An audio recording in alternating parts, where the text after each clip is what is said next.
আসিয়া। আহা, আল্লাহর সামনে একবার মাথা নত করেছে, পৃথিবীর কোন শক্তির সামনে মাথা নত করে নাই।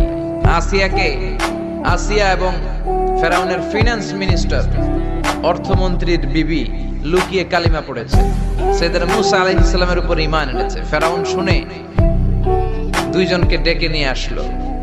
অর্থমন্ত্রীর বউয়ের সাথে দুধের বাচ্চা, বলল দুইজন নাকি ঈমান এনেছো লুকিয়ে লুকিয়ে, এক আল্লাহরে ছাড়ো, আমি ফেরাউনরে সেজদা দাও। এরা বলল জীবন যাবে কিন্তু ঈমান যাবে না, জীবন দিব কিন্তু ঈমান দিব।